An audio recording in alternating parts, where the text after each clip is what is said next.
لو أنزلنا هذا القرآن على جبل لرأيته خاشعا متصدعا من خشية الله.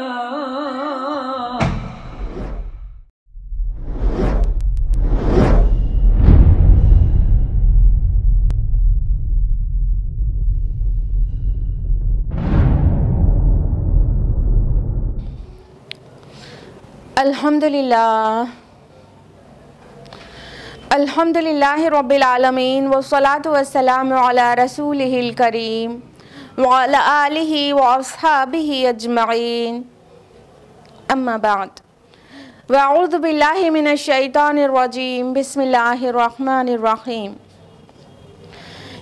یا ایھا الناس قد جاءتکم موعظۃ من ربکم وشفاء لما فی الصدور وَهُدًى وَرَحْمَةٌ لِّلْمُؤْمِنِينَ بسم اللہ الرحمن الرحیم رب اشرح لی صدری ویسر لی امری واحلل عقدۃ من لسانی یفقہوا قولی. میرے عزیز بہنوں، درس قرآن مجید میں آپ سبھی کا تہہ دل سے خیر مقدم ہے. السلام علیکم ورحمۃ اللہ وبرکاتہ. کیسے ہیں آپ سبھی لوگ؟ اللہ تعالیٰ کرے کہ آپ بخیر و عافیت ہو، خوشحال ہو. اللہ تعالیٰ کرے کہ آپ دنیا اور آخرت دونوں میں کامیابی اور سربلندی پائیں. اللہ تعالیٰ کرے کہ اللہ آپ سے راضی ہو جائے. اور ایک اور خاص دعا، اللہ تعالیٰ کرے کہ ہماری اور آپ کی ملاقات جلد ہو جائے. بہت مس کرتے ہیں آپ لوگوں کو. درس قرآن مجید میں کون سی سورہ چل رہی تھی؟ جی ہاں، سورہ مریم. اور لاسٹ ویک ہم لوگوں نے سورہ مریم کی آیت نمبر 30 تک مکمل کر لیا تھا درس قرآن میں، اور آج ہم لوگ آیت نمبر 30 آنورڈز جانیں گے. لیکن اس سے پہلے جیسے کہ آپ کو معلوم ہے کہ لاسٹ ویک کا ریویژن، تو لاسٹ ویک ہم لوگوں نے آیت نمبر 16 سے لے کر آیت نمبر 30 تک کیا تھا تفصیل میں. تو اس کا کوئک ریویژن ہوگا جو کہ ٹرانسلیشن سے کام چلایا جائے گا. تو آیت نمبر 16 ہے، اعوذ باللہ من الشیطان الرجیم بسم اللہ الرحمن الرحیم. اور اب ذکر کیجئے کتاب میں مریم کا جبکہ وہ اپنے لوگوں سے الگ ہو کر ایک شرقی گوشے میں جا بیٹھی. اس رکوع میں حضرت مسیح علیہ السلام کی پیدائش اور حضرت مریم سے ان کی ولادت کس طرح سے ہوئی معجزانہ طریقے سے، اس کا ذکر ہے. آپ کو یاد ہوگا لاسٹ ویک تفصیل سے بتایا گیا تھا. تو حضرت مریم سے سٹارٹ ہو رہا ہے کہ جب وہ علیحدہ ہو گئی تھیں اور اعتکاف کی حالت میں جا کر بیٹھ گئی تھیں مسجد اقصی میں، تو اس نے اپنے آپ کو ان سے پردے میں کر لیا. پس ہم نے بھیجا اس کے طرف اپنا ایک فرشتہ، تو اس نے صورت اختیار کی اس کے سامنے ایک مکمل انسان کی، یعنی جبریل علیہ السلام حاضر ہوئے تھے انسان کی شکل میں. مریم سلام علیہا نے کہا، میں رحمان کی پناہ مانگتی ہوں تم سے اگر تم کوئی متقی شخص ہو. اس نے کہا، میں تو آپ کے رب کا فرستادہ ہوں اور میں آپ کو ایک پاکیزہ بیٹا عطا کروں گا. مریم نے کہا، میرے ہاں بیٹا کیسے ہوگا جبکہ مجھے کسی بشر نے چھوا تک نہیں اور نہ ہی میں کوئی بد چلن عورت ہوں. فرمایا، ایسے ہی ہوگا. جب اس فرشتے نے بیٹے کی بشارت دی تو ظاہر بات ہے ایک پاک دامن کنواری خاتون یہی کہے گی کہ میرے ہاں بیٹا کیسے ہو سکتا ہے، مجھے تو کسی نے چھوا نہیں آج تک. تو اللہ تعالیٰ کے حکم سے فرشتے نے کہا ایسے ہی ہوگا، یعنی معجزانہ طریقے سے ہوگا بغیر کسی مرد کے چھوئے. آگے کہا فرشتے نے، آپ کا رب فرماتا ہے کہ یہ مجھ پر آسان ہے تاکہ ہم اسے بنائیں ایک نشانی لوگوں کے لیے اور رحمت اپنی طرف سے، اور یہ ایک طے شدہ امر ہے. تو اس کا حمل ٹھہر گیا، چنانچہ وہ لے کر اسے دور کی جگہ چلی گئی. اور یہ دور کی جگہ ہم نے آپ کو بتایا تھا نا، بیت لحم ہے جو کہ ناصرہ سے 71 مائلز کی دوری پر ہے. پھر لے آیا اسے درد زے ایک کھجور کے تنے کے پاس اس کیفیت میں اس نے کہا، یعنی حضرت مریم سلام علیہا نے، کہ کاش میں اس سے پہلے مر چکی ہوتی اور بھولی بسری ہو چکی ہوتی. یعنی تنہائی اور درد سے اور میریکولس برتھ ہونے والی تھی مسیح علیہ السلام کی، تو ان کا جو دل کا حال تھا وہ ان الفاظ میں ادا کیا گیا کہ کاش میں مر گئی ہوتی، بھولی بسری ہو گئی ہوتی اور میں ایگزسٹ ہی نہ کر رہی ہوتی. تو اس نے پکارا اسے اس کے نیچے سے کہ آپ غمگین نہ ہوں، اور دیکھیے آپ کے رب نے آپ کے نیچے ایک چشمہ رواں کر دیا ہے، اور آپ اس کھجور کے تنے کو اپنی طرف ہلائیے، آپ پر تازہ پکی ہوئی کھجوریں جھڑیں گی، بس آپ کھائیے اور پیجیے اور اپنی آنکھیں ٹھنڈی کیجیے. تو فرشتے نے کہا، دونوں قول ہم نے آپ کو بتایا تھا، ابھی تفصیل میں جانے کا وقت نہیں ہے، مان کے چلے فرشتے نے کہا تھا. تو کہا فرشتے نے کہ آپ غم نہیں کریے اور کھائیے پیجیے اور اپنی آنکھیں ٹھنڈی کیجیے. اور مسیح علیہ السلام کی ولادت ہونے کے بعد ظاہر ہے بچے کے چہرے کو دیکھ کر ماں کو کس قدر سکون ملتا ہے، اس کی آنکھیں ٹھنڈی ہو جاتی ہیں. اور اگر آپ دیکھیں کہ کسی آدمی کو، تو اسے اشارے سے کہہ دیں کہ میں نے نظر مانی ہے رحمان کے لیے روزے کی، لہٰذا میں بات نہیں کروں گی آج کسی انسان سے. پھر وہ لے آئی اس کو اٹھائے ہوئے اپنی قوم کے پاس. تو لوگوں نے کہا، اے مریم، یقیناً تم ایک طوفان گڑھ لائی ہو. اے ہارون کی بہن، نہ تو تمہارا والد برا آدمی تھا اور نہ ہی تمہاری والدہ بدکار تھی. تو اس نے اس بچے کی طرف اشارہ کر دیا. لوگوں نے کہا، ہم اس سے کیسے بات کریں جو گود میں پڑا بچہ ہے؟ اس نے کہا، یعنی مسیح علیہ السلام نے، میں اللہ کا بندہ ہوں، اس نے مجھے کتاب عطا کی ہے اور مجھے نبی بنایا ہے. یعنی حضرت مریم سلام علیہ کو حکم تھا کہ وہ بولنے کا روزہ رکھ لیں اور کسی سے بات نہ کریں، کسی کو جواب دینے کی ضرورت ہی نہیں پڑے گی. پھر وہ جب گود میں مسیح علیہ السلام کو لے کر لوگوں کے درمیان حاضر ہوئی تو لوگوں نے وہی کیا جو جس کی امید تھی کہ کہا، یہ تم نے تو بہت بڑا طوفان گڑھ لائی ہو، تم اتنا برا کام کیا تم تو اچھے خاندان سے ہو. تو انہوں نے اشارہ کیا حضرت مسیح علیہ السلام کی طرف جو گود میں تھے اور نیو بورن بیبی تھے. تو لوگوں کو حیرانی ہوئی کہ ہم اس سے کیسے بات کریں، وہ تو بچہ ہے. تو اللہ تعالیٰ نے معجزانہ طور سے حضرت مسیح کو گویائی دے دی اور انہوں نے خود اپنی والدہ کے برات اور پاک دامنی کا اعلان کیا اور کہا، میں اللہ کا بندہ ہوں اور اس نے مجھے کتاب دی ہے اور نبی بنایا ہے. یعنی ظاہر کر دیا ہے کہ یہ کوئی معمولی بات نہیں ہے، یہ معجزانہ ان کی برتھ ہے، میریکولس برتھ ہے، اور ان کی ماں پاک دامن ہے اور وہ خود ایک نبی ہیں ہونے والے. یہیں تک ہوا تھا لاسٹ ویک. اب ہم لوگ تفصیل سے جانیں گے آیت نمبر 31 آنورڈز. اعوذ باللہ من الشیطان الرجیم، بسم اللہ الرحمن الرحیم. وَاجْعَلَنِي مُبَارَكًا أَيْنَمَا كُنْتُ وَأَوْصَانِي بِالصَّلَاةِ وَالزَّكَاةِ مَا دُمْتُ حَيًّا. اور مجھے بابرکت بنایا ہے جہاں کہیں بھی میں ہوں گا، اور مجھے اس نے تاکید کی ہے نماز کی اور زکوٰۃ کی جب تک میں زندہ رہوں. اب یہاں پر حضرت مسیح علیہ السلام کی جو تقریر تھی وہ کنٹینیوڈ ہے کہ حضرت مسیح علیہ السلام نے آگے فرمایا کہ اللہ تعالیٰ نے مجھے بابرکت بنایا ہے، بہت بلیسڈ ہیں وہ، اور اللہ تعالیٰ کی طرف سے ان کو نماز اور زکوٰۃ کا حکم ہوا ہے. دیکھیے کتنی عجیب بات ہے کہ امت محمد صلی اللہ علیہ وسلم کو نماز اور زکوٰۃ کا جو حکم ملا ہے وہ اس کے لیے سیریس نہیں ہے، جبکہ یہ ایسی ٹیچنگ ہے جو اللہ تعالیٰ نے سبھی انبیاء کو دی ہے، اور یہ وہ حکم ہے جو سبھی نبیوں اور نبیوں کے پیروکاروں کے اوپر ضروری تھا کرنا. مسیح علیہ السلام بھی کہہ رہے ہیں کہ مجھے صلاح کا اور زکوٰۃ کا حکم دیا گیا ہے. اور مسیح علیہ السلام سے پہلے بھی جتنے انبیاء علیہ السلام آئے، یہ دو چیزیں سب کے لیے فرض کی گئی تھیں. غور کرنے کی بات یہ ہے کہ یہ صلاح اور زکوٰۃ میں ایسا کیا ہے جو اللہ تعالیٰ نے ہر نبی کی امت کے لیے فرض کیا ہے. دیکھیے صلاح یعنی نماز، وہ کیا ہے؟ اللہ تعالیٰ صلاح کو کا ذکر اس طرح کرتے نا حضرت موسیٰ علیہ السلام سے، اقم الصلاۃ لذکری، میری یاد کے لیے صلاح قائم کرو، سورہ طٰہٰ میں۔ تو صلاح کیا ہے؟ اللہ تعالیٰ کی یاد کی خاص صورت ہے، ایک بہت امپورٹنٹ اور اسپیسیفک وے ہے جو کہ اللہ کی یاد کے لیے ہے، اللہ تعالیٰ کا ذکر کرنے کے لیے ہے۔ تو صلاح کے ذریعے انسان کا تعلق اللہ تعالیٰ سے صحیح طور پر قائم ہوتا ہے، یعنی رب سے صحیح تعلق قائم کرنا ہے تو صلاح قائم کرنا ہوگا۔ صلاح کے ذریعے ہی رب سے انسان کا صحیح تعلق اور زندہ تعلق قائم ہوگا۔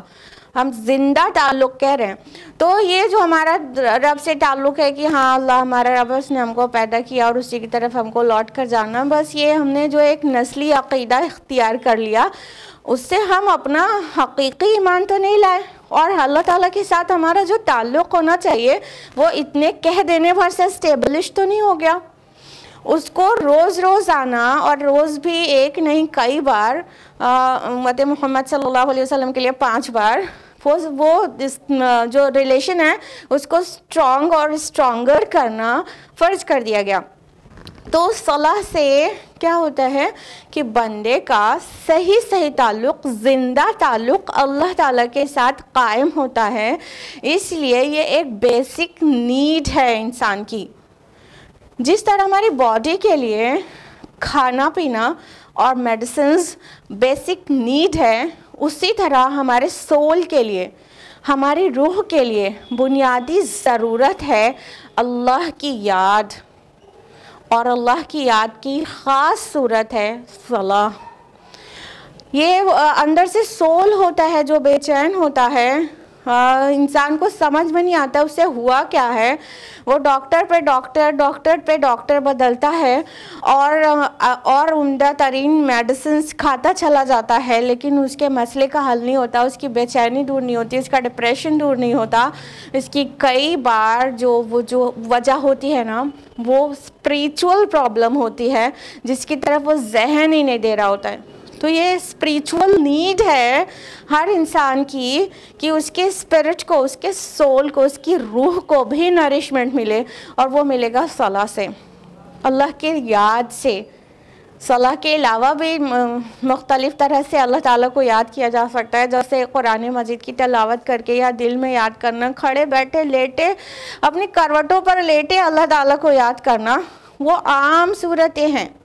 لیکن صلاح، نماز، یہ بہت خاص صورت ہے، جس طرح سے پڑھنے کے لیے بتایا گیا اس ساری چیزوں کے ساتھ جب وہ اس کو فالو کرتے ہوئے صلاح قائم کرتے ہیں تو اللہ تعالیٰ سے ایک تعلق قائم ہو جاتا ہے۔ تو اس لیے اتنی اہم ہے صلاح۔ لہذا آدم علیہ السلام سے لے کر خاتم النبیین تک، محمد رسول اللہ صلی اللہ علیہ وسلم تک کی امت کے لیے صلاح قائم کرنا فرض قرار دیا گیا۔ دوسرا حکم مسیح علیہ السلام نے کہا مجھے زکوٰۃ دینے کا بھی حکم دیا گیا ہے۔ زکوٰۃ کیا ہے؟ ہیومن ریلیشن کو آپس میں بہتر بنانے اور ان کے حقوق کی ادائیگی کرنے کا ایک ذریعہ ہے۔ اللہ تعالیٰ کے حقوق کے لیے صلاح اور انسانوں کے حقوق کے لیے، حقوق العباد کے لیے زکوٰۃ ایک عمدہ ترین ذریعہ ہے۔ یعنی انسانوں کے بھی کچھ حقوق ہیں ایک دوسرے کے اوپر، تو وہ حقوق کی ادائیگی کئی طرح سے ہو سکتی ہے۔ ان میں سے ٹاپ موسٹ جو ہے، جو اسلام کی ٹیچنگ ہے، جو کہ آدم علیہ السلام سے لے کے محمد رسول اللہ صلی اللہ علیہ وسلم تک کو دی گئی اور ان کی امت کو دی گئی، اور وہ ٹیچنگ ہے زکوٰۃ ادا کرنے کی۔ یعنی جو اسلامی شریعت کے مطابق 85 گرامز گولڈ کی سیونگ ہو، اس پر 1 سال گزر جائے تو اس انسان کے اوپر زکوٰۃ دینا فرض ہو جاتا ہے۔ الگ الگ شریعت میں اس کا انداز الگ الگ رہا ہے، لیکن یہی 2 ٹیچنگ فرض رہی ہے سب کے لیے۔ ہماری شریعت کے حساب سے ہم نے آپ کو بتا دیا کہ کیا نصاب لیول ہے زکوٰۃ کا. تو اسی طرح دوسرے نبیوں کے لیے نماز میں ان کو کیا پڑھنا تھا اور زکوٰۃ میں کتنا اماؤنٹ دینا تھا، وہ شریعتیں الگ الگ رہی ہیں، لیکن جو بیسک کمانڈمنٹ ہے اللہ سبحانہ و تعالیٰ کا وہ سیم ہے، وہ یہ کہ زکوٰۃ ادا کرنا ہے. تو زکوٰۃ سے کیا ہے کہ ہیومن ریلیشن بیٹر ہوتا ہے، آپس میں ایک دوسرے کے حقوق کی ادائیگی ہوتی ہے، اس لیے زکوٰۃ بھی فرض کی گئی ہے تمام انبیاء کے اوپر اور پیروکاروں کے اوپر. یہ الگ بات ہے کہ زکوٰۃ ایک کنڈیشنل عبادت ہے اور جو نصاب لیول تک ریچ نہیں کرتا اس کے اوپر زکوٰۃ دینا فرض نہیں ہے. اور سب سے بڑی حیرانی کی بات یہ ہے کہ جو نبی ہے ہمارا محمد رسول اللہ صلی اللہ علیہ وسلم 5 پلرز آف اسلام میں سے ایک پلر جو 3rd پلر ہے، پہلا شہادت، دوسرا صلاۃ، تیسرا زکوٰۃ نا، تو زکوٰۃ جو تیسرا پلر ہے وہی کبھی رسول اللہ نے اس پہ عمل نہیں کیا. یعنی حکم تو دیا گیا لیکن رسول اللہ صلی اللہ علیہ وسلم کی سیونگ کبھی رہی نہیں جو کہ نصاب لیول کے اوپر ہو، تو آپ کے اوپر زکوٰۃ کبھی فرض ہوئی ہی نہیں. تو یہ وہ عمل ہے جو حکم تو دیا گیا مگر کیا نہیں گیا، کہ اس کے لیے رسول اللہ صلی اللہ علیہ وسلم لائبل ہی نہیں تھے. کبھی آپ نے کوئی سیونگ نہیں کی اور سیونگ کا بھی وہ اتنا اماؤنٹ جو زکوٰۃ کے لیے دینے کے لیے فرض ہے وہ کبھی نہیں کیا. تو لیکن رسولوں کو اور ان کی امتوں کے اوپر یہ فرض رہا ہے. کنڈیشنل عبادت ہے تو ظاہر ہے جب کنڈیشن فلفل ہوگی تبھی وہ فرضیت ہوگی. تو رسول اللہ صلی اللہ علیہ وسلم کے پاس تو سیونگ نہیں تھی لیکن ان کی امت کے پاس بہت بڑی بڑی سیونگ ہے. آئی ڈو نو. تو وہ امت کے لوگ زکوٰۃ دیں تو پوری دنیا کی غریبی مٹ جانے والی ہے. تو یہی بات کا حکم اللہ تعالیٰ نے حضرت مسیح علیہ السلام کو دیا تھا کہ وہ ان کے پیروکاروں کو صلاح قائم کرنا اور زکوٰۃ ادا کرنا فرض ہے. اگلی آیت ہے وَبَرًّا بِوَالِدَتِي وَلَمْ يَجْعَلْنِي جَبَّارًا شَقِيًّا، اور اس نے مجھے بنایا بھلائی کرنے والا اپنی والدہ کے ساتھ اور اس نے مجھے تندخو بدبخت نہیں بنایا. عیسیٰ مسیح علیہ السلام آگے فرماتے ہیں کہ اور اللہ تعالیٰ نے مجھے اپنی والدہ کے ساتھ حسن سلوک کرنے والا بنایا ہے اور بدبخت نہیں بنایا، شقی نہیں بنایا. ہاں دیکھیے یہاں پہ ایک بات غور کرنے کی یہ ہے کہ آیت نمبر 14 میں حضرت یحییٰ علیہ السلام کے متعلق آیا کہ انہوں نے فرمایا کہ مجھے اپنے پیرنٹس کے ساتھ نیکی کرنے کا حکم ملا. تو انہوں نے والدین کہا اور مسیح علیہ السلام نے والدہ کہا. اس سے صاف پتہ چلتا ہے کہ کوئی کنفیوژن کی بات نہیں ہے کسی کو کہ مسیح علیہ السلام بنا والد کے پیدا ہوئے تھے. ان کو صرف والدہ کے ساتھ حسن سلوک کرنے کے لیے کہا گیا تھا. ان کے والد ہوتے جیسا کہ غلط فہمی ہے تو ان کے والد ہوتے تو والدین کے ساتھ کہتے. یہاں پہ انہوں نے کہا مجھے اپنی والدہ کے ساتھ حسن سلوک کرنے والا اللہ تعالیٰ نے بنایا اور مجھے بہت جبار اور شقی نہیں بنایا. یعنی انبیاء علیہ السلام کو اللہ سبحانہ و تعالیٰ نے بہت ہی کائنڈ ہارٹیڈ اور بہت ہی ہمبل بنایا ہے، سبھی نبیوں کو، سبھی رسولوں کو. تو کوئی بھی نبی شقی نہیں ہے، بدبخت نہیں ہے.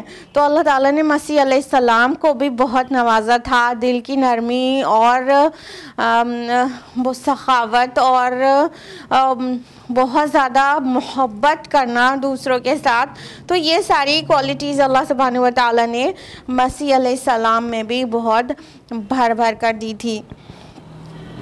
نیکسٹ آیا ہے آیت نمبر 33 وَالسَّلَامُ عَلَيَّ يَوْمَ وُلِدتُّ وَيَوْمَ أَمُوتُ وَيَوْمَ أُبْعَثُ حَيًّا، اور سلام ہے مجھ پر جس دن میں جنا گیا اور جس دن میں مروں گا اور جس دن مجھے اٹھایا جائے گا زندہ کر کے. مسیح علیہ السلام نے خود اپنے لیے یہ الفاظ کہے ہیں کہ سلام ہے مجھ پر جس دن مجھے جنا گیا اور جس دن میں مروں گا اور جس دن اٹھایا جاؤں گا. اس سے اسکالرز نے یہ بھی مسئلہ نکالا ہے کہ اگر انسان اپنے سے اپنی کوالٹیز کے بارے میں ذکر کرتا ہے، کچھ بھی ڈسکرائب کرتا ہے، لیکن اس کی نیت، اس کا ارادہ دکھاوے کا نہیں رہتا، نہ ہی تکبر کا رہتا ہے، تو یہ جائز ہے۔ تو مسیح علیہ السلام نے کیا فرمایا کہ سلام ہے ان پر، سراسر سلامتی ہے کہ سلام ہے ان پر جب کہ ان کو پیدا کیا گیا اور جب کہ وہ فوت ہوں گے اور جب کہ اٹھائے جائیں گے۔ اس میں ایک بات اور ہے غور کرنے کی، وہ یہ کہ عیسیٰ علیہ السلام بھی پیدا ہوئے ہیں، فوت ہوں گے اور پھر ان کا اسی طرح سے ریزریکشن ہوگا روز قیامت جس طرح سے تمام انسانوں کا ہوگا۔ یعنی وہ خدا نہیں ہیں، وہ سپر نیچرل نہیں ہیں، بلکہ وہ پیدا ہوئے ہیں اور وہ فوت ہوں گے اس لیے کہہ رہے ہیں کہ ابھی تو اللہ تعالیٰ نے انہیں زندہ اٹھا لیا ہے نا اپنی طرف، ابھی ان کی موت کا وقت نہیں آیا ہے۔ جب ان کی سیکنڈ کمنگ ہوگی، وہ دوبارہ زمین پر آئیں گے، تب وہ اس کے بعد ان کی موت کا وقت آئے گا تو وہ مریں گے، اور اس کے بعد جس طرح تمام ارواح کو اللہ سبحانہ و تعالیٰ روز آخرت اٹھائے گا، اسی طرح ان کو بھی زندہ کیا جائے گا۔ یہاں پر ایک واقعہ ہم کو یاد آ گیا، مولانا رحمت اللہ قیرانوی اور پال زینڈر کا جو ڈیبیٹ تھا اس کے متعلق۔ مسیحیت کا یہ عقیدہ ہے نا کہ عیسیٰ علیہ السلام نے تمام لوگوں کے گناہوں کی وجہ سے صلیب پر چڑھ گئے، وہ کروسیفائی ہو گئے اور ان کی ڈیتھ ہوئی، پھر ان کا ریزریکشن ہوا۔ تو یہ عقیدہ ہے، اور جب تک سارے لوگوں کے گناہوں کی وجہ سے کروسیفائی ہوئے، جب تک یہ عقیدہ نہیں رکھیں گے عیسائی، جب تک وہ مانتے ہیں کہ ان کا سالویشن، ان کی نجات نہیں ہوگی۔ تو مولانا رحمت اللہ قیرانوی کا پال زینڈر کے ساتھ ڈیبیٹ ہوا، اور کس طرح سے ہوا، پال زینڈر للکارتا ہوا پوری دنیا میں گھوم رہا تھا کہ ایک کرسچن مشنری کہ پوری دنیا میں گھوم رہا تھا کہ ہے کوئی جو اس کے ساتھ ڈیبیٹ کرے۔ تو پال زینڈر ہندوستان بھی آئے اور مولانا رحمت اللہ قیرانوی کو بھی انہوں نے للکارا کہ مولانا صاحب لیٹس ڈیبیٹ۔ تو مولانا صاحب نے کہا کہ مجھے انگریزی نہیں آتی۔ تو کچھ مہینے کے بعد پال زینڈر واپس آتا ہے اور کہتا ہے مولانا صاحب اب مجھے اردو آتی ہے، آئیے ڈیبیٹ کریے۔ تو بہرحال مولانا رحمت اللہ قیرانوی ڈیبیٹ کے لیے ان سے تیار ہو جاتے ہیں اور دونوں کا ڈیبیٹ چل رہا ہوتا ہے۔ مولانا رحمت اللہ قیرانوی بار بار سمجھاتے ہیں، بار بار اپنا پوائنٹ ریز کرتے ہیں کہ عیسیٰ علیہ السلام کروسیفائی نہیں ہوئے، نہ ہی ان کا ریزریکشن ہوا، اور وہ اللہ کے بیٹے نہیں ہیں، لیکن پال زینڈر کنونس نہیں ہو رہا تھا۔ دین کیا اللہ تعالیٰ نے جیسے کہ فرمایا ہے سورہ نحل سورہ نمبر 16 آیت نمبر 125 میں کہ ادعو الی سبیل ربک بالحکمہ، اور بلاؤ اپنے رب کی طرف حکمت کے ساتھ، والموعظۃ الحسنہ، اور عمدہ نصیحت کے ساتھ، وجادلہم باللتی ہی احسن، اور ان کے ساتھ مجادلہ کرو، ڈیبیٹ کرو اس طریقہ پر جو بہترین ہو۔ تو مولانا رحمت اللہ قیرانوی نے حکمت سے کام لیا۔ ان کا ایک خادم آیا اور اس نے کان میں مولانا صاحب کے کچھ کہا، مولانا صاحب رونے لگے۔ تو پال زینڈر نے پوچھا کہ کیا ہوا ہے؟ تو مولانا صاحب نے کہا کہ میرے خادم نے مجھے ابھی بھی خبر دی ہے کہ جبریل علیہ السلام کا انتقال ہو گیا ہے، یعنی جبریل علیہ السلام فوت ہو گئے۔ تو پال زینڈر کہنے لگے کہ مولانا صاحب کین اینجل ڈائی؟ ارے جبریل علیہ السلام تو فرشتے ہیں، کیا فرشتہ بھی مر سکتا ہے کبھی؟ تو مولانا صاحب نے کہا جب خدا مر سکتا ہے تو فرشتہ کیوں نہیں؟ یہ تھا ان کا حکمت بھرا جواب کہ ایک طرف تو عیسیٰ علیہ السلام کو خدا کہتے ہیں، پھر کہتے ہیں کہ ان کی ڈیتھ ہو گئی، پھر ریزریکشن ہوا، اور تمام لوگوں کے گناہوں کی وجہ سے کروسیفائی ہوئے اور پھر ان کا ریزریکشن ہوا. تو ایک طرف خدا بھی کہتے ہیں اور ان کے متعلق ان کا عقیدہ یہ ہے کہ ان کو موت آئی اور ان کا ریزریکشن ہوا. تو یہ تو بہت عجیب بات ہے.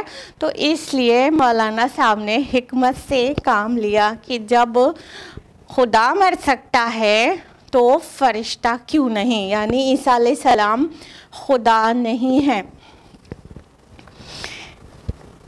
اور قرآن کا جو عقیدہ ہے وہ جو اللہ تعالیٰ نے ہم لوگوں کو جو حقیقت واضح کر دی وہ کیا ہے کہ عیسیٰ علیہ السلام بھی انسانوں کی طرح پیدا ہوئے ہیں. یہ الگ بات ہے کہ ان کی برتھ میراکلس تھی، بنا مرد کے وہ پیدا ہوئے، لیکن وہ انسان تھے، وہ رسول تھے لیکن وہ انسان تھے. اور پھر اللہ تعالیٰ نے ان کو زندہ اپنی طرف بلا لیا، اٹھا لیا، اور پھر ایک دن آئے گا کہ وہ واپس آئیں گے اور اپنی جو لائف ہے اسے کمپلیٹ کریں گے. پھر ان کی ڈیتھ ہوگی اور پھر روز قیامت اسی طرح اٹھائے جائیں گے جس طرح تمام ارواح کو اللہ تعالیٰ زندہ کر کے اٹھائے گا. تو یہاں پر یہ بات خود بخود ثابت ہو جاتی ہے، ظاہر ہو جاتی ہے کہ عیسیٰ علیہ السلام کو بھی موت آئے گی.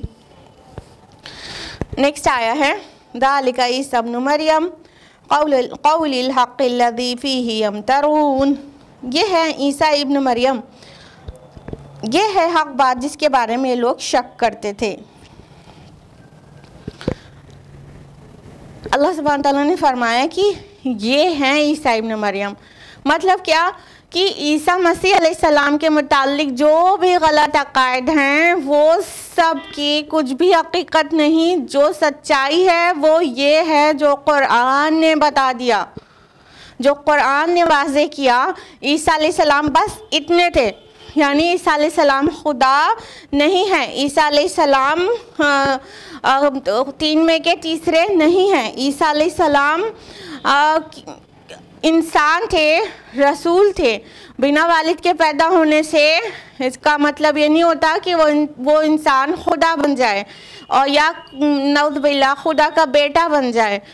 آدم علیہ السلام تو بنا والد اور والدہ کے پیدا ہوئے تھے، تو کیا وہ اور بڑے خدا ہیں؟ تو اس لیے عیسیٰ علیہ السلام کے متعلق ساری وضاحت کرنے کے بعد اللہ تعالیٰ فرما رہے یہ ہیں عیسیٰ ابن مریم، یعنی عیسیٰ علیہ السلام صرف یہ تھے. اور یہ ہے وہ حق بات جس میں لوگ شک کرتے ہیں اور توڑ مروڑ کر پیش کرتے ہیں. یہاں آیا ہے قول الحق الذی فیہ یمترون.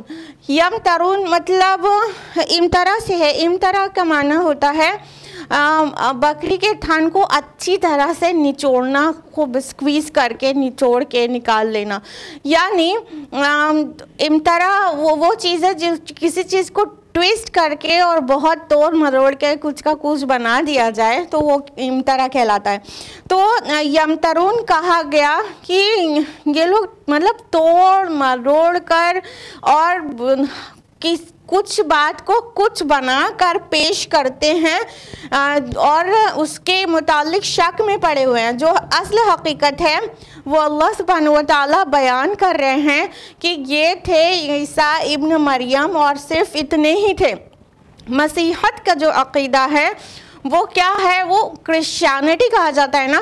اس کو کرسچینٹی کہنے کے بجائے پولنٹی کہنا زیادہ سیٹیبل ہوگا، کیونکہ جو موجودہ عیسائیت کا جو عقیدہ ہے اور جو عمل ہے اس میں مسیح علیہ السلام کی جو ٹیچنگز تھی وہ کم اور پال کی جو ٹیچنگز تھی وہ زیادہ ہے. تو یہ مطلب پولنٹی ہے، کرسچینٹی نہیں. Christ piece be upon him کی ٹیچنگز نہیں ہیں بلکہ پال کی ٹیچنگز ہیں. تو اس کو پولنٹی کہنا زیادہ سوٹیبل ہوگا، کیونکہ عیسیٰ علیہ السلام نے تو جو تعلیمات دی وہ کھل کر آ گئی کہ انہوں نے کبھی بھی ڈیوینٹی کلیم نہیں کی، انہوں نے کبھی خدا ہونے کا دعویٰ نہیں کیا، اور انہوں نے کبھی یہ نہیں کہا میری عبادت کرو، I am God and worship me, never never and never. تو عیسیٰ علیہ السلام کے متعلق جو بھی غلطیاں تھیں وہ قرآن نے پورے ریکٹیفائی کر ہمارے سامنے حقیقت کو واضح کر دیا۔ الحمدللہ یہ قرآن کا احسان عظیم ہے کہ جس میں لوگ بھٹک رہے تھے اس کو واضح کر دیا گیا، بالکل کھلا کھلا صاف صاف قرآن میں آ گیا اور اب کوئی شک کی گنجائش نہیں رہ گئی۔ الحمدللہ۔ نیکسٹ آیا نمبر 35، ما کان للہ ان یتخذ من ولد سبحانہ اذا قضى امرا فانما یقول له کن فیکون۔ اللہ کے شایان شان ہی نہیں ہے کہ وہ کسی کو بیٹا بنائے، وہ اس سے پاک ہے۔ جب وہ کسی کام کا فیصلہ کر لیتا ہے تو اس سے کہتا ہے ہو جا تو وہ ہو جاتا ہے۔ اللہ سبحانہ تعالیٰ نے فرمایا کہ یہ جو عیسائی، یہ جو مسیح علیہ السلام کے ماننے والے جو کہتے ہیں کہ عیسیٰ علیہ السلام اللہ کے بیٹے ہیں، تو یہ اللہ کے شایان شان ہی نہیں ہے کہ وہ کسی کو بیٹا بنائے۔ یہ اللہ تعالیٰ کی شان کے بالکل خلاف ہے۔ ذرا غور کریے کہ انسان کو بیٹے کی، اولاد کی ضرورت کس لیے ہوتی ہے؟ کیونکہ اس کو کہیں نہ کہیں بڑھاپے کی لاٹھی چاہیے۔ بڑھاپے میں وہ مطلب چاہتا ہے کہ اس کو جب وہ کمزور ہو جائے تو اس کا کوئی سہارا ہو۔ بیٹے کی یہ ضرورت کیوں ہوتی ہے؟ کہ اس کے خاندان کا تسلسل بنا رہے۔ تو یہ جو بشری چیزیں ہیں، ان تمام چیزوں سے اللہ رب العالمین پاک ہے، اس کو کسی کی ضرورت نہیں۔ اللہ تعالیٰ کو کبھی بڑھاپا نہیں آنے والا ہے کہ اس کو بیٹے کی ضرورت پڑے۔ اللہ تعالیٰ کا نام مٹ نہیں جانے والا ہے، معاذ اللہ ثم معاذ اللہ، کہ اس کو اپنے نام کو بنائے رکھنے کے لیے بیٹے کی ضرورت پڑے۔ تو اللہ تعالیٰ کی شان کی یہ بالکل ہی خلاف ہے کہ اللہ تعالیٰ کے نام بیٹا گڑھا جائے۔ اللہ تعالیٰ نے فرمایا سورہ مائدہ سورہ نمبر 5 آیت نمبر 17 میں اور آیت نمبر 72 میں، لَقَدْ كَفَرَ الَّذِينَ قَالُوا إِنَّ اللَّهَ هُوَ الْمَسِيحُ ابْنُ مریم۔ یقیناً ان لوگوں نے کفر کیا جس نے کہا مسیح ابن مریم ہی خدا ہے، یعنی خدا کا بیٹا خدا کے برابر ہم پلہ ہو گیا نا۔ تو ان لوگوں نے کفر کیا، ان لوگوں نے ڈینائی کیا، ان لوگوں نے انکار کر دیا، ان لوگوں نے سچائی سے انکار کر دیا جنہوں نے کہا مسیح ابن مریم خدا ہے، بلکہ اللہ تو صرف اور صرف ایک ہے۔ اور فرمایا سورہ مائدہ سورہ نمبر 5 آیت نمبر 73 میں، لَقَدْ كَفَرَ الَّذِينَ قَالُوا إِنَّ اللَّهَ ثَالِثُ ثَلَاثَةٍ۔ یقیناً کفر کیا ان لوگوں نے جنہوں نے کہا خدا عیسیٰ ابن مریم خدا تین میں کا تیسرا ہے، یعنی ٹرینٹی پر جس نے بلیو کیا اور تین میں کا ایک بتا دیا اللہ تعالیٰ کو، ان لوگوں نے بھی کفر کیا۔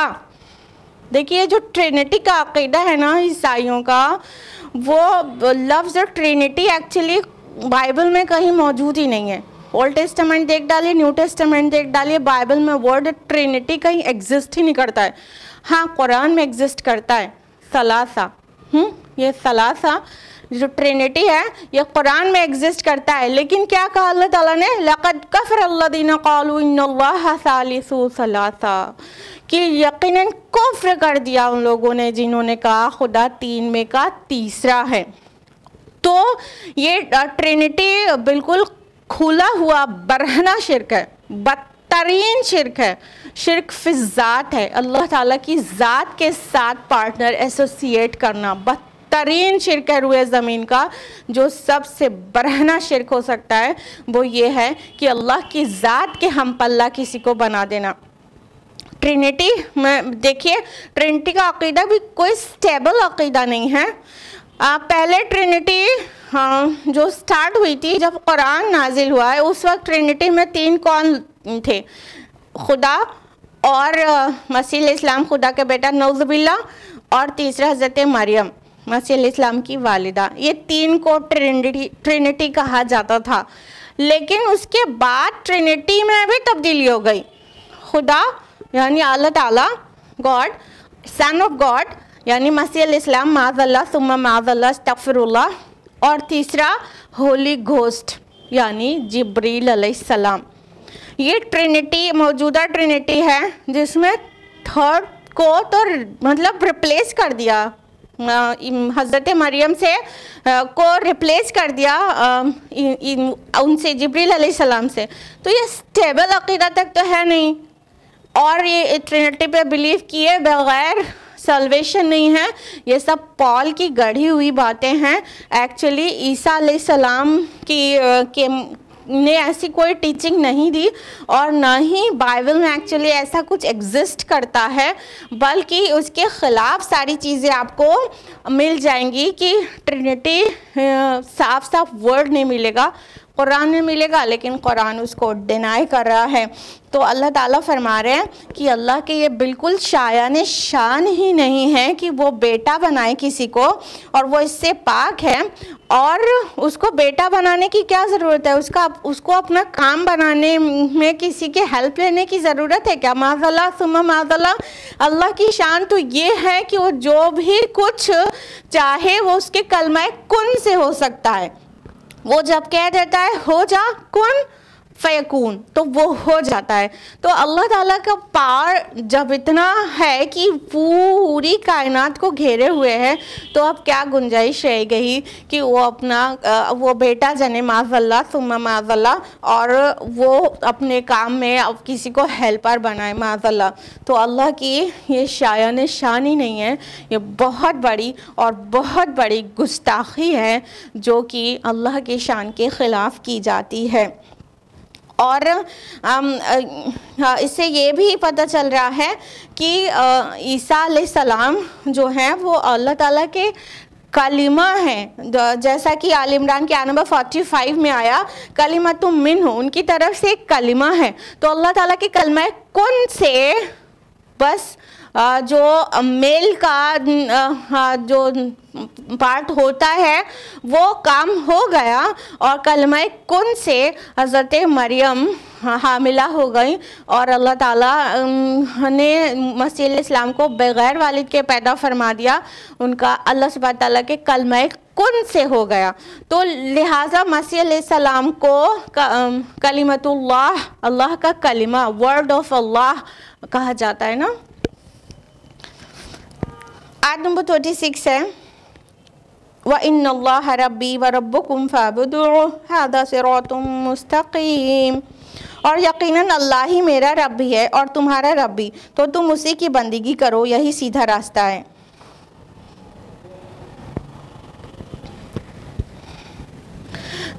مسیح علیہ السلام نے کیا کہا تھا؟ ان اللہ ربی و ربکم، بے شک اللہ ہی میرا رب بھی ہے اور اللہ ہی تمہارا رب بھی ہے. مسیح علیہ السلام نے کبھی نہیں کہا کہ I am the God, and کبھی نہیں کہا کہ worship me. He never claimed divinity. انہوں نے خدا ہونے کا دعویٰ نہیں کیا کبھی، بلکہ انہوں نے کیا کہا؟ ان اللہ ربی و ربکم، اللہ ہی میرا رب بھی ہے اور تمہارا رب بھی ہے. انفیکٹ یہ اس بات کی صحیح عکاسی ہے جو عبرانی زبان میں آپ دیکھیں، اس کا ٹرانسلیشن بائبل جو ہے موجودہ، وہ اولڈسٹ اسکرپٹ جو ہے وہ گریک ملتی ہے. عبرانی میں تو اب ایگزسٹ نہیں کرتی ہے. جو اولڈسٹ اسکرپٹ ہے وہ گریک ہے، اور پھر اس کے بہت سارے اور ڈفرینٹ ٹرانسلیشنز ہیں تو مختلف زبانوں میں. تو عبرانی کا جو ابن ورڈ ہے، ابن مینس رب بھی ہوتا ہے اور ابن مینس خدا بھی ہوتا، ابن مینس باپ بھی ہوتا ہے. تو یہ اس طرح سے جو عیسیٰ علیہ السلام کے نام یہ جو الفاظ رکھتے ہیں کہ عیسیٰ علیہ السلام مائی فادر کہتے ہیں، تو اس کا سب سے صحیح سمجھ اس کی یہی ہے کہ وہ اس لیے مائی فادر کہتے ہیں کیونکہ وہ جو ابن ورڈ ہے عبرانی زبان کا، ہبریو کا، اس کی میننگ فادر بھی ہوتی ہے اور اس کی میننگ خدا بھی ہوتی ہے، رب بھی ہوتی ہے.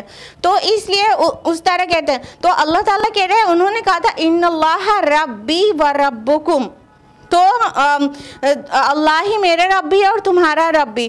اب اس کو اگر اس طرح سے ٹرانسلیٹ کیا جائے، اللہ ہی میرا باپ بھی ہے اور تمہارا باپ بھی، اور باپ بامانہ رب ہو، تو کوئی حرج کی بات نہیں ہے. تو اس طرح بائبل میں بہت جگہ پر آپ کو ملے گا کہ عیسیٰ علیہ السلام نے مائی فادر کہا ہے، جیسے کہ gospel of John chapter number 14 verse number 28 my father is greater than I, اور gospel of John chapter number 10 verse number 29 my father is greater than all. عیسیٰ علیہ السلام کئی جگہ اللہ تعالیٰ کو مائی فادر کہتے ہیں، جس طرح بائبل کا ٹرانسلیشن ہے، جس طرح پریزنٹ ڈے بائبل میں انگلش ٹرانسلیشن ہے، نیو انٹرنیشنل ورژن ہو گیا، کنگ جیمس ورژن ہو گیا، تو اس میں آپ کو مائی فادر ہر جگہ ملے گا۔ لیکن اگر آپ پڑھیں book of Romans chapter number 8 verse number 14 تو اس میں عیسیٰ علیہ السلام کہتے ہیں جو اللہ کی بات مانتا ہے وہ اللہ کا بیٹا ہے۔ تو اس معنی میں کوئی حرج نہیں ہے ماننے میں کہ عیسیٰ علیہ السلام مائی فادر کہتے ہیں، اگر میرا باپ تو کوئی حرج نہیں ہے کہ جو اللہ کی بات مانتا ہے، جو فرما بردار ہے گاڈ کا، جو اوبیڈینٹ ہے گاڈ کا، وہ اللہ کا بیٹا ہے۔ تو اس معنی میں اگر وہ مائی فادر کہتے ہیں دین دیر از نتھنگ رانگ۔ اور نہ صرف مسیح علیہ السلام اللہ تعالیٰ کو مائی فادر کہتے ہیں، بلکہ دیگر انبیاء بھی، جو بائبل کی لینگویج ہے، جو انداز ہے، دیگر نبیوں کے نام بھی آیا ہے کہ انہوں نے خدا کو مائی فادر کہا ہے۔ تو کیا وہ سب خدا کے بیٹے تھے؟ کیا وہ بھی خدا کے جنے ہوئے بیٹے تھے؟ معاذ اللہ ثم معاذ اللہ۔ ابراہیم علیہ السلام وہ بھی کہتے ہیں، تو کیا وہ بھی بیگوٹن سن تھے؟ معاذ اللہ۔ تو اب کہیں گے ہمارے عیسائی بھائی بہن نہیں، وہ بیگوٹن سن نہیں تھے، لیکن Jesus he was the begotten son of God, استغفر اللہ۔ تو بات یہ نہیں ہے، بات یہ ہے کہ عیسیٰ علیہ السلام احترام میں اگر بائی فادر کہتے ہیں، اور اس کا مطلب ہوتا ہے کہ وہ بہت فرما بردار ہیں اللہ کے، اور جو بھی اللہ کی فرما برداری کرتا ہے وہ اللہ کا بیٹا ہے، تو we Muslims have got no objection. لیکن اگر وہ کہتے ہیں بیگوٹن سن تھے تو وہ وی ہیو اسٹانچ آبجیکشن، کیونکہ قرآن کہتا ہے کہ اللہ کے شایان شان ہی نہیں ہے کہ اس کے بیٹا ہو، بلکہ وہ اس چیز سے پاک ہے۔ یہ تو اللہ تعالیٰ کے نام بہت بری اور بہت بھاری بات ہے۔ ابھی آیت نمبر 90 سے 92 میں آئے گا آگے۔ نیکسٹ آیا ہے آیت نمبر 37 فاختلف الاحزاب من بینہم فویل للذین کفروا من مشہد یوم عظیم۔ پھر اختلافات پیدا کر لیے مختلف گروہوں نے آپس میں، تو بربادی ہے ان کافروں کے لیے اس بڑے دن کی پیشی سے۔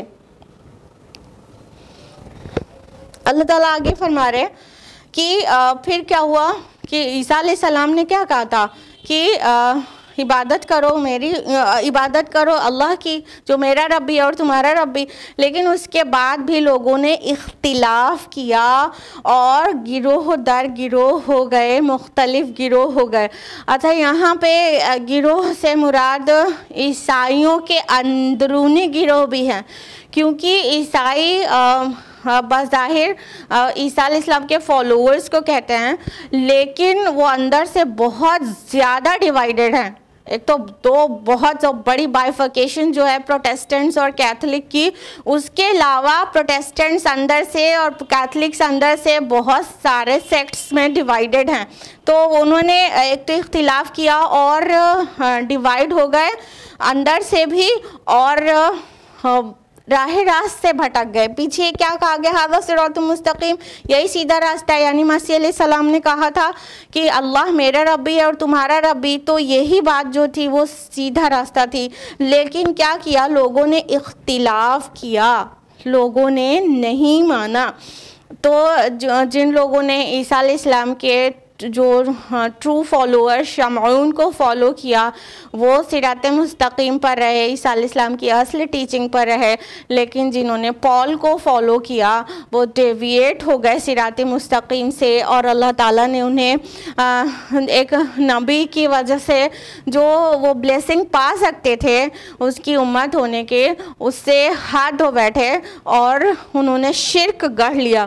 کس قدر منظر کشی کی گئی ہے قرآن حکیم میں اس دن کی جو روز قیامت جب مسیح علیہ السلام کو بلایا جائے گا ایز اے پروسیکیوشن وٹنس، اپنی امت کے سامنے وہ کھڑے ہوں گے گواہی دینے کے لیے، رسول کو بلایا جائے گا امت کے سامنے گواہی دینے کے لیے، تو اللہ تعالیٰ ان سے پوچھے گا، جس کا ذکر سورہ مائدہ سورہ نمبر 5 آیت نمبر 116 میں ہے۔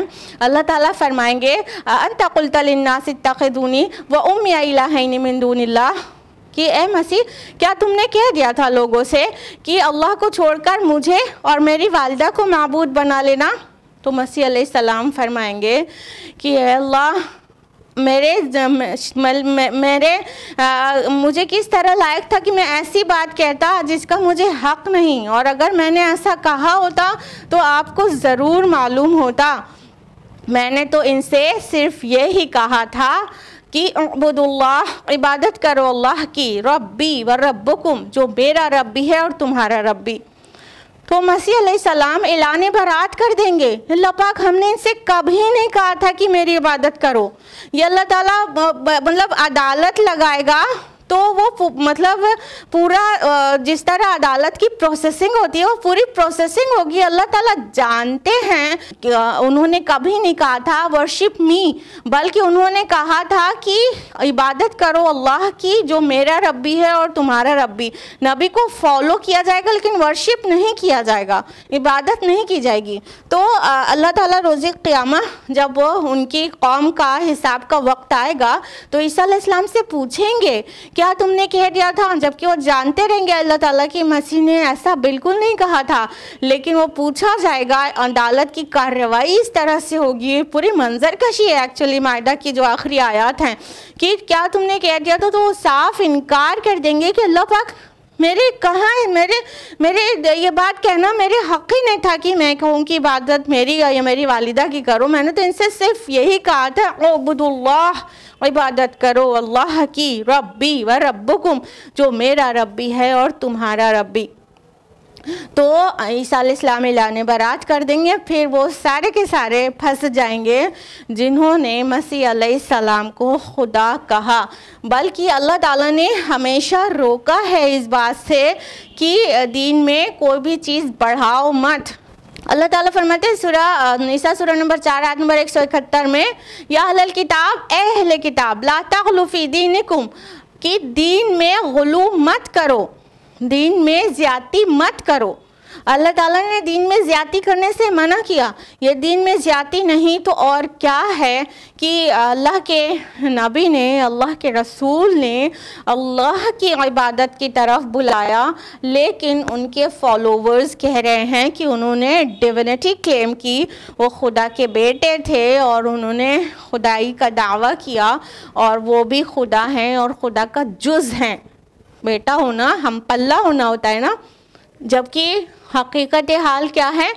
قل هو اللہ احد، کہو کہ اللہ ایک ہے، اللہ الصمد، اللہ بے نیاز ہے، ہی از ایبسلیوٹ اینڈ ایٹرنل، لم یلد ولم یولد، نہ کسی سے جنا نہ کسی کو جنا، ولم یکن لہ کفوا احد، اور اس کے جیسا کوئی بھی نہیں ہے، there is nothing like him، کوئی بھی نہیں ہے۔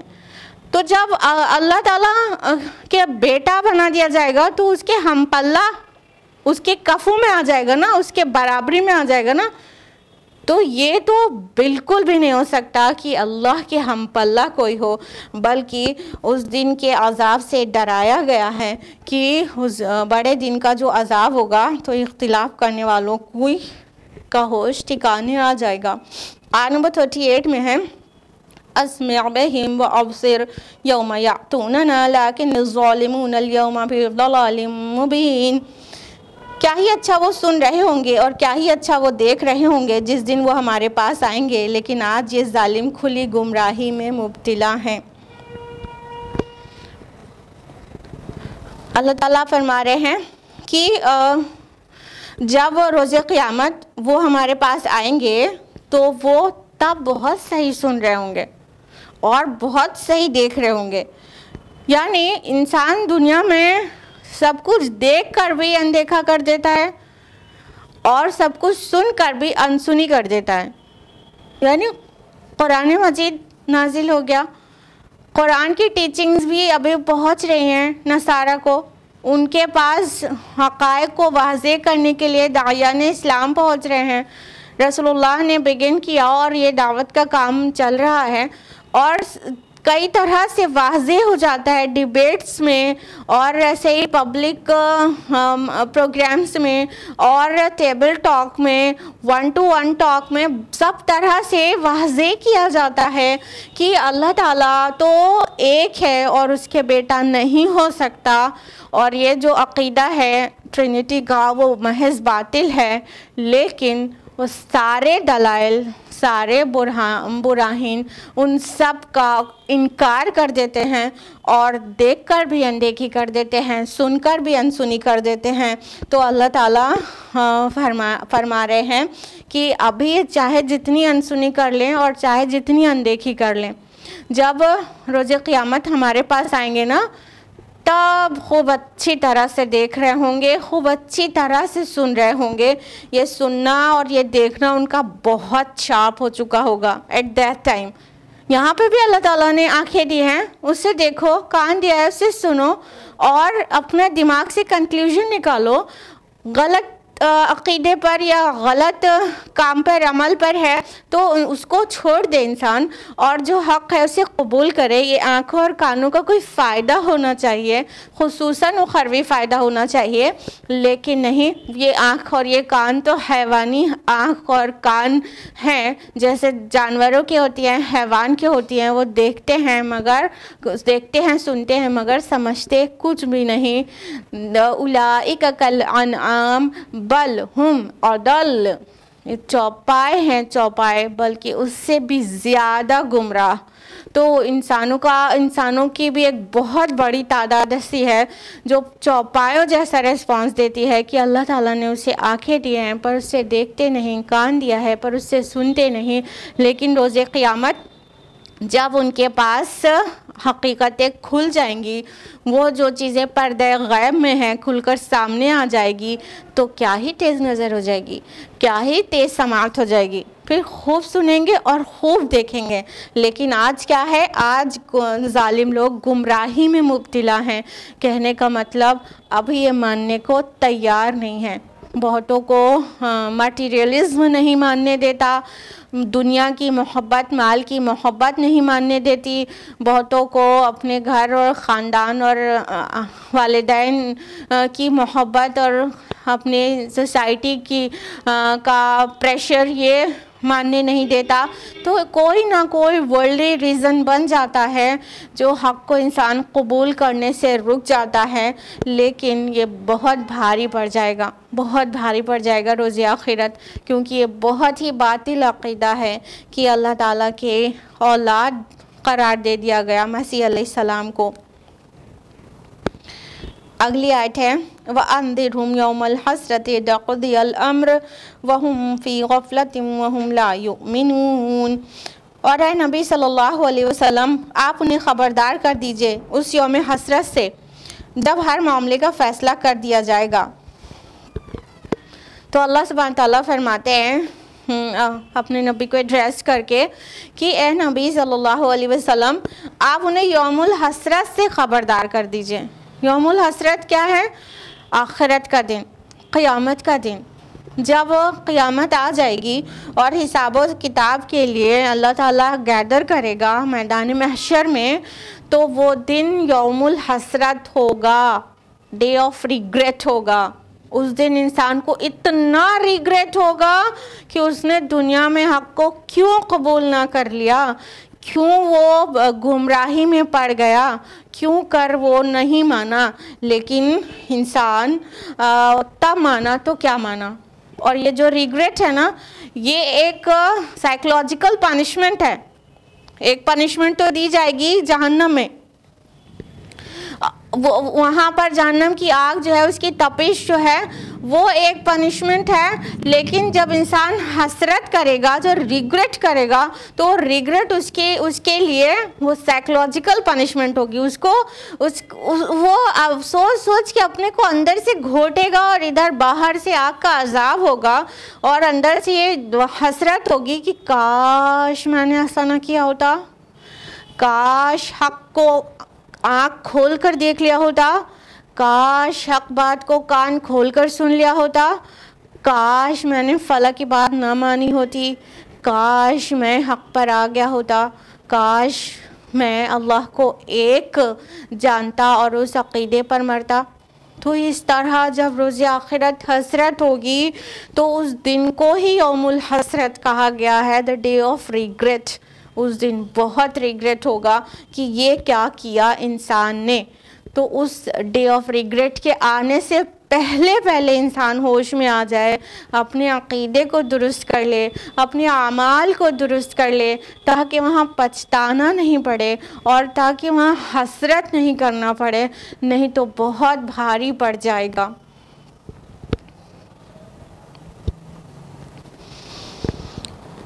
نیکسٹ آیا ہے اِنَّا نَحْنُ نَرِثُ الْأَرْضَ وَمَنْ عَلَيْهَا، یقیناً ہم ہی وارث ہوں گے زمین کے اور جو کوئی اس پر موجود ہے۔ وَإِلَيْنَا يُرْجَعُونَ، اور یہ سب لوگ ہماری ہی طرف لوٹائے جائیں گے۔ اللہ تعالیٰ نے فرمایا کہ زمین کے وارث الٹیمیٹلی ہم ہی ہوں گے۔ ایکچولی زمین کا وارث اور اس کی اونرشپ بھی اللہ تعالیٰ کی ہے، اور ملکیت بھی اللہ تعالیٰ کی ہے، اور میراث بھی اللہ تعالیٰ کی ہے آج بھی۔ لیکن یہاں پر جو دنیا میں انسانوں کو تھوڑے تھوڑے سے اختیارات دے دیے گئے ہیں ٹیسٹ کرنے کے لیے، تو وہ اپنے کو اس کا وارث سمجھنے لگا اور اس کا اونر سمجھنے لگا، جبکہ اللہ تعالیٰ نے یہ جو تھوڑا سا اختیار دیا ہے کہ عقیدہ کوئی بھی اپنانا چاہے انسان اپنا سکتا ہے، عمل کوئی بھی کرنا چاہے کر سکتا ہے، تو یہ جسٹ فار دا ٹیسٹ ہے۔ ہاں اللہ تعالیٰ فرماتے ہیں سورہ ملک سورہ نمبر 67 آیت نمبر 2 میں، الذی خلق الموت والحیات لیبلوکم ایکم احسن عملا، کہ اللہ تعالیٰ نے موت و حیات بنائی تاکہ تم کو آزمائے کہ کون تم میں سے نیک عمل کرتا ہے۔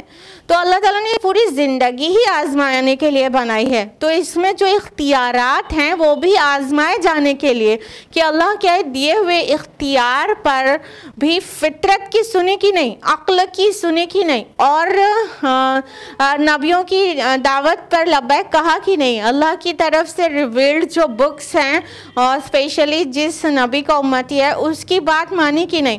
تو یہ اختیار کے ساتھ ٹیسٹ کیا گیا، اور اگر اختیار نہیں دیا جائے then where is the test؟ فرشتوں کو کون سا ٹیسٹ ہے؟ ان کے پاس کوئی اختیار نہیں ہے، ان کے پاس صرف اوبیڈینس ہے، وہ صرف فرما بردار ہیں، اختیار ان کے پاس نہیں ہے، تو ان کے پاس کوئی ٹیسٹ نہیں ہے، ان کا کوئی ٹیسٹ نہیں ہے۔ تو انسان کے پاس اختیار ہے، اور وہ اختیار ہی جو فری ول ہے وہی جو ایکٹس ہیں اس کے لیے ٹیسٹ ہے۔ تو اللہ تعالیٰ فرما رہے ہیں کہ ایک دن ایسا آئے گا کہ ہم ہی وارث ہوں گے، یعنی سب کے اختیارات لے لیے جائیں گے۔ اللہ تعالیٰ نے جو ٹیمپریرلی زمین پر رہنے بسنے اور عمل کرنے کے لیے جو اختیارات دیے تھے وہ یہاں سے شفٹ ہوگا انسان، یعنی موت آ جائے گی تو وہ سارے اختیار واپس اللہ تعالیٰ لے لے گا، اور روز قیامہ صرف ایک ہی حاکم ہوگا اور وہی وارث ہوگا، اور وہ اسی کا مالک یوم الدین ہے، تو وہی اللہ تعالیٰ ہی اکیلا مالک ہوگا، اور پھر سب کے درمیان فیصلہ کرے گا اور سب کو اسی کی طرف لوٹ کر جانا ہے۔ تو جس اللہ تعالیٰ نے نہ صرف پیدا کیا ہے ہم کو، ہمارا خالق ہے، بلکہ ہمارا مرجع بھی ہے، یعنی ہم کو پلٹ کر بھی اسی کی طرف جانا ہے۔ تو ہم اس لیے بھی رب کی مانیں کہ وہ ہمارا خالق ہے، اور اس ڈر سے بھی مانیں کہ ہمیں لوٹ کر وہیں جانا ہے اور وہاں کے علاوہ ہم کہیں جا نہیں سکتے ہیں۔ تو اس دن کی تیاری کریں، اپنے اعمال کو شیپ اپ کریں کہ وہ بالکل رب اور رسول کے بتائے طریقے پر ہو، نہ کہ خواہش نفس کی پیروی میں ہو، بلکہ جیسا اللہ اور اللہ کے رسول نے حکم دیا ہے ویسا ہو، اور ہرگز رب اور رسول کی نافرمانی والا نہ ہو۔ یہ سارے حقائق واضح کر دیے گئے۔ اب مسیح علیہ السلام کے متعلق اب وہ کانٹیکسٹ ذہن میں لائیے کہ جب یہ آیات ریویل ہوئی تھی، کب ہوئی تھی کہ اس سے ان آیات کے نازل ہونے کے بعد ہجرت حبشہ ہونے والی تھی، اور یہ آیات زاد راہ کے طور پر مہاجرین حبشہ کو گویا دیا جانے والا تھا، اور وہاں کا جو بادشاہ تھا حبشہ کا اور نجاشی، اس کے سامنے ان آیات کی تلاوت ہونا تھا اور یہ سچائی نکل کر باہر آنے والی تھی۔ اب ذرا سوچئے کہ حضرت جعفر بن ابو طالب رضی اللہ عنہ نے جب یہ ان آیات کی تلاوت کیا ہوگا تو کوئی بھی سلیم الفطرت انسان ہوتا عیسائی میں تو اسے سمجھ میں آ گیا ہوتا، جیسا کہ نجاشی کو سمجھ میں آ گیا تھا۔ اور جب یہ کہا گیا کہ یہ تھے ذالک عیسی ابن مریم، یہ تھے عیسی ابن مریم، تو نجاشی کو بات سمجھ میں آ گئی، اور اس نے کہا، جب تک حضرت جعفر بن ابی طالب رضی اللہ عنہ ان آیات کو تلاوت کر رہے تھے تب تک نجاشی زار و قطار روئے جا رہا تھا، اس کی پوری داڑھی تر ہو گئی تھی۔ پھر جب ان کی بات پوری ہو گئی تو ایک تنکا اٹھا کر نجاشی نے کہا تھا کہ جتنا بتایا گیا ہے مسیح علیہ السلام کے بارے میں، عیسیٰ علیہ السلام اس سے ایک تنکے کے برابر، اس کے برابر بھی زیادہ نہیں تھے۔ تو یہ تھے وہ زاد راہ کے طور پر دیے جانے والی آیات جو حضرت جعفر بن ابی طالب رضی اللہ عنہ نے کرسچن اسٹیٹ میں کرسچن رولر کے سامنے ریسائٹ کی تھی، اور وہ بات کو پا گیا تھا کہ یہ وہیں سے آئی ہوئی باتیں ہیں جہاں سے مسیح علیہ السلام کے پاس اور موسیٰ علیہ السلام کے پاس آئی تھی۔ تو یہ تھا آج کا درس قرآن، آیت نمبر 40 تک ہم لوگ مکمل کر چکے ہیں۔ اب انشاءاللہ اس کے آگے سے نیکسٹ رکوع ہم لوگ نیکسٹ ویک جانیں گے انشاءاللہ العزیز۔ اور لاسٹ ویک آپ نے نوٹس کیا ہوگا اور نوٹس کیے بغیر نہیں رہی ہوں گی کہ لاسٹ ویک 25 دسمبر تھا، یعنی کرسمس ڈے تھا، اور لاسٹ ویک آپ کو عیسیٰ علیہ السلام کی پیدائش کی حقیقت قرآن مجید کے ذریعے بتا دی گئی تھی۔ یعنی یہ حسن اتفاق تھا کہ 25 دسمبر کو مسیح علیہ السلام کی پیدائش کی ریالٹی آپ کے سامنے ریویل ہوئی، اور قرآن حکیم میں وہ آیت اپنے آپ آ گئی تھی، سبحان اللہ، اور وہ کنٹینیوڈ تھی اور آج مکمل ہو گئی نیو ایئر ڈے پر۔ اس کا یہ مطلب نہیں ہے کہ نیو ایئر سیلیبریٹ کرنے کی چیز ہے۔ اللہ تعالی ہم سب کو اپنے نبی کی سنت پر عمل کرنے کی توفیق عطا فرمائے، اور اللہ تعالی ہم سب کو قرآن مجید کا فہم نصیب کرے۔ اللہ تعالی ہم سب کی دنیا اور آخرت قرآن مجید کی روشنی سے سجا دے، آمین۔ وآخر دعوانا الحمدللہ رب العالمین، والسلام علیکم ورحمۃ اللہ وبرکاتہ۔